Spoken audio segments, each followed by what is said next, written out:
Bonjour à tous. Anne-Marie nous propose une solution très cohérente pour une des énigmes de Miss Liberty. Et sa solution, c'est le centre d'entraînement du PSG à Poissy. Alors, il faut dire que sur l'énigme, il y avait tous les liens qui permettaient de faire ce rapprochement. Il y avait la gargouille de Notre-Dame pour évoquer la ville de Paris. Vous aviez le musée du Bourget également pour évoquer Paris. Vous aviez directement le blason actuel du PSG. Et il y avait même les voitures pour faire référence aux voitures des joueurs quand ils se rendent au stade d'entraînement.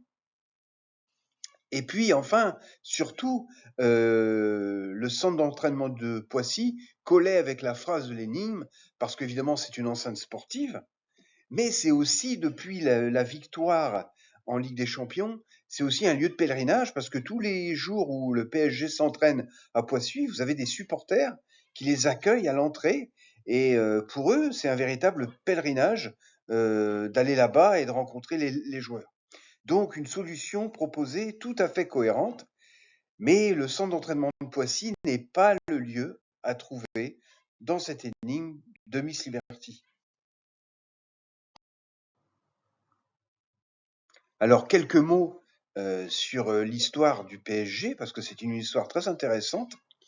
Donc il faut savoir que le PSG a été créé en 1970 euh, en souhaitant, avec pour objectif, de créer un grand club pour la ville de Paris et pour toute l'île de France. Et donc en 1970, il y a deux clubs qui se sont réunis. Il y a d'abord le Paris Football Club qui a souhaité devenir ce grand club de la ville de Paris. Et puis en septembre 1970, le Paris Football Club s'est associé au Paris Saint-Germanois, qui était le club historique depuis le début du siècle de la ville de Saint-Germain-en-Laye. Et donc, il y a une fusion entre ces deux clubs de sport pour créer le Paris Saint-Germain. Donc, en 1970, quand le Paris Saint-Germain a été créé, le lieu d'entraînement de cette nouvelle équipe a été le lieu d'entraînement du club du Stade Saint-Germanois, c'est-à-dire le camp des loges, le célèbre camp des loges qui est situé dans la forêt de Saint-Germain-en-Laye. En 2023, le PSG, qui avait des objectifs plus importants en termes de résultats, et, il a décidé de construire un nouveau stade d'entraînement qui est donc situé à Poissy, pas très loin, à 5 kilomètres du camp des loges. Donc l'histoire du Paris Saint-Germain, elle est très riche, hein. Donc ici, je vous ai mis le blason original du club en 1970. D'ailleurs, les couleurs actuelles du Paris Saint-Germain n'ont pas changé. Vous avez à la fois le symbole de la Tour Eiffel et puis les mentions de la ville, donc de Saint-Germain, qui est la ville native du club. Puisqu'il faut savoir que suite à la scission de 1972 avec le Paris Football Club, il faut bien prendre en considération que le PSG, le Paris Saint-Germain, est historiquement le club de la ville de Saint-Germain-en-Laye, dans les Yvelines.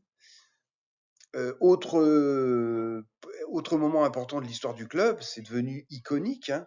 En 1983, lors de la finale de la Coupe de France contre le FC Nantes, eh ben, le président de l'époque, le président Borelli, qui est un des présidents emblématiques du club, il avait embrassé la terre du Parc des Princes pour célébrer la victoire en Coupe de France. Je crois d'ailleurs que c'était la deuxième victoire consécutive du club et que l'année passée, le PSG avait battu au Parc des Princes, je crois que c'était Saint-Étienne, et c'est à cette occasion que le président Borelli, pour la première fois, en 1982, avait embrassé donc la terre du Stade de France. C'est devenu une image des plus célèbres de l'histoire du club.